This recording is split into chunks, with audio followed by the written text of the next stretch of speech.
In the beginning it was Stevos and myself in like a new metal band called Intricate, and then we just always were into our funk and hip hop and R&B and other bits and pieces as well. We weren't that angry at the world anymore. The world didn't owe us something in the end, so we started writing our own bits and pieces on the side. Before we knew it, we just had our own project going and ended up leaving that band. While I was working at the bank, I met with Mac, who was our financial planner for our business bank group at the time, and I found out that he liked that type of stuff as well, and also that he was a drummer, and lo and behold we needed a drummer, so that started, and as soon as we started playing it was magic, so we just kept going, and I think because we all had the same idea of what we wanted to get out of it and where we wanted to go with it, and the type of sound that we're still perfecting now, it works really well.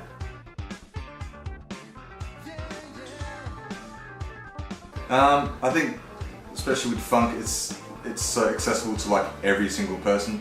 If you go back to like all the old school music, pretty much everything was all basically like, you know, funk, if it's not groove type music. It just sounds wicked. And it sounds wicked as well.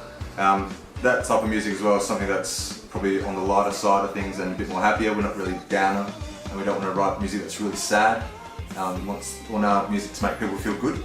And you go back to old school people like, you know, even MJ or any of the old time funk, Prince and things like that. It's all funk, and that's just basically that type of groove style has always still come through today as like one of the most popular types of music.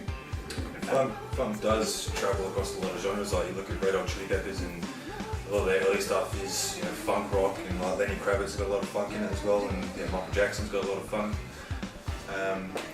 Daft Punk's new stuff, very, very funky. It just seems funk's got it's very accessible not only by people but like musically as well. It can be attacked from so many different angles, and it's easy to work with, and it sounds awesome. Well, mine would definitely be singing and guitar. Also fart around with arranging and beats as well. But at the moment I'm really loving harmonies, but I'd have to say the forte and what I play is guitar.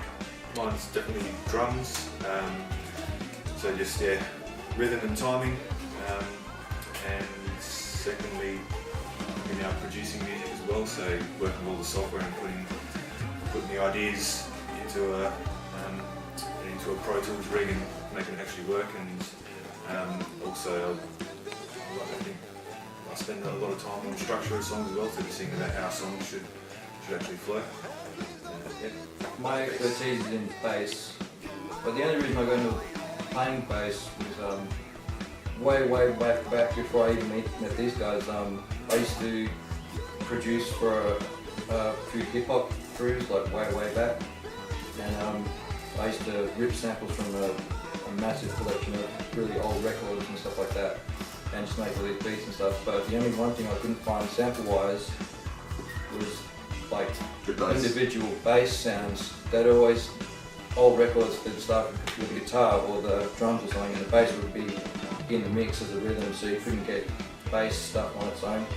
So the only way I could get my own bass samples was to make them, which meant buying a bass guitar and learning how to play bass. And once I did that, it was just like, oh, I'll just play bass forever.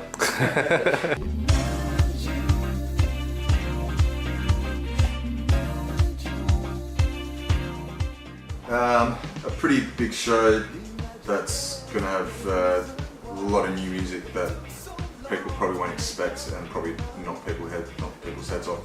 And at the same time, something very visual that get your eyes hard at the same time.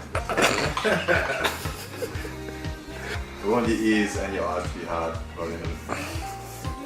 And maybe even a dance. Maybe we can get people dancing. That would be fun.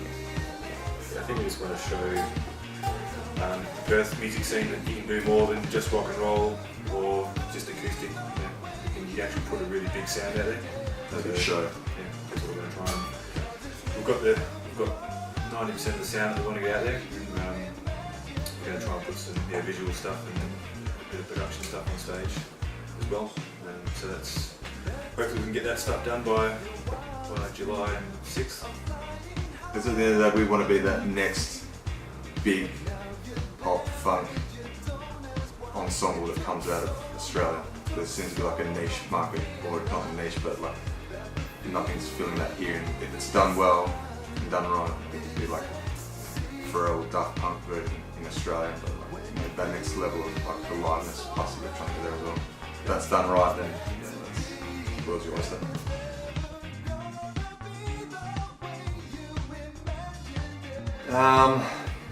What have I learned? That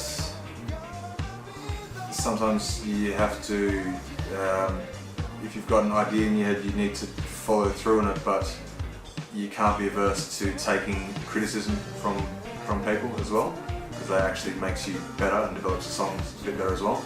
So if you can get to that kind of stage where it's all ego and you just develop the songs, no, these are my songs, my way or the highway, but if you're doing it collaboratively with a group and you're open to the criticism, then it just makes it evolve into like that next new sound that your ears probably didn't hear and needed to go to. That's probably one of the big things I've learned anyway. I reckon if you do think that you want to get into music, anything can be musical, and you can find music in a lot of things. And just because you don't have the best equipment, or you don't, just because you're not jamming every day, doesn't mean you can't be thinking musically. And I know when I started out playing drums, all I could really afford was a pair of sticks, and I basically set up a couch and put an area which was the snare, put an area which was the hi-hat, an area which was a couple of crashes, and I was just hitting my foot and just playing on the couch, and that's really how I learned drums. And I think that's, if you're just constantly thinking music and even singing and using shitty instruments, it's not so much about having the best kind of stuff, it's just about enjoying music in general. And I guess being able to enjoy music, if you've got that ability, then you're never going to have a bad time playing music. So that's probably the best place to start. And you don't really want to be in music unless you've got that kind of mentality. This is embarrassing. What was the question again? Hey, I'm Jay. I'm Mac. Steve. And we're Jinx.